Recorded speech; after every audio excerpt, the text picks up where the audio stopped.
বিবাহ অনুষ্ঠানের ভিডিওর এটা লাস্ট পার্ট। আমি এর আগে দুটি পার্টে, প্রথম পার্টে দেখিয়েছি গায়ে হলুদ পর্যন্ত, তারপরের পার্টে বিবাহ বাসর।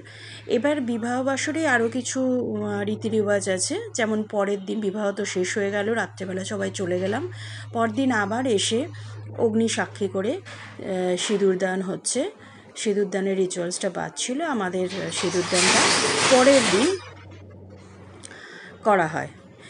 এরপর দুপুর গড়িয়ে বিকেল হলে সন্ধে নাগাদ আমরা ছেলে বউ নিয়ে বাড়ি ফিরি, অর্থাৎ ছেলের বাড়িতে ফেরা হয়।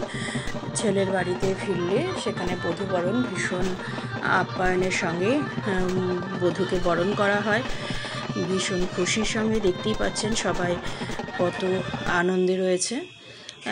ছেলে বউ এসে গাড়ি থেকে নামলে এই ছেলের মা বরণ ডালা নিয়ে বউকে বরণ করে তারপর তাকে নিয়ে গৃহে প্রবেশ করে। এবার গৃহে প্রবেশ করে তাকে মিষ্টি মুখ করিয়ে তারপরে তাকে ঘরে তোলা হয়। পরদিন আবার কিছু রিচুয়ালস থাকে। পরের দিন সকাল হলে তাদের বাসি জামা কাপড় ছাড়িয়ে ছেলে বউ একসাথে দাঁড়িয়ে এভাবে কিছু রিচুয়ালস আমাদের পালন করতে হয়। এখানে সেই যে আমরা ঘটে জল ভরেছিলাম, সেই ঘটের জল দিয়ে তাদেরকে এবার স্নান করানো হবে।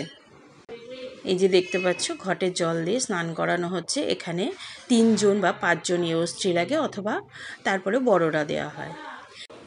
এরপর দুপুরে স্নান সেরে ভাত কাপড়ের অনুষ্ঠান, অর্থাৎ এই দিন থেকেই ছেলে বউয়ের ভাত কাপড়ের সমস্ত দায়িত্ব নেবে। তার সেই আয়োজনে দেখুন সুন্দর থালা সাজানো হয়েছে। এবার এই সাজানো গুছিয়ে সুন্দর এই থালাটি আমাদের বাড়ির ছেলে বউয়ের হাতে তুলে দিয়ে বলবে, আজ থেকে তোমার ভাত কাপড়ের দায়িত্ব নেওয়া হলো। শুধু ভাত নয়, তার সাথে দেখুন কাপড়ও কিন্তু দেয়া হচ্ছে। এই দিচ্ছে ভাতের থালা, তারপরে এই যে নিচে দেখা যাচ্ছে তাতে আছে কাপড়, সিঁদুর, আলতা। এই পর্ব মিটে গেলে এবার বড়রা খেতে বসেছে, আর নতুন বৌমা সাদা ভাতে ঘি মেখে সকলের থালায় খাওয়ার আগে 1 চামচ করে ঘি ভাত পরিবেশন করছে। বাড়ির বড়রা যারা খেতে বসেছিল প্রত্যেকের থালাতেই দেখুন সুন্দর হাসি মুখে সে কিন্তু ঘি ভাত পরিবেশন করছে এবং খুব হাসি খুশি রয়েছে। খুব ভালো লাগছে। অনুষ্ঠানেও আমরা এভাবে সবাই মিলে খুব আনন্দ করেছি। এখানে বড় জেঠিকে দেখতে পাচ্ছি,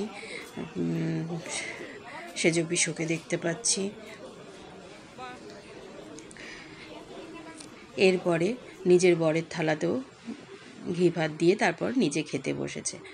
সন্ধে হলে আবার রিসেপশন পার্টি, তার জন্য বধূকে সুন্দর সাজিয়ে আনা হয়েছে। আমাদের ছেলে বৌমা খুব সুন্দর মানিয়েছে। রিসেপশন পার্টি শেষ করে এবার যে যার রুমে, অর্থাৎ বিবাহ পর্বের এখানেই সমাপ্তি ঘটল।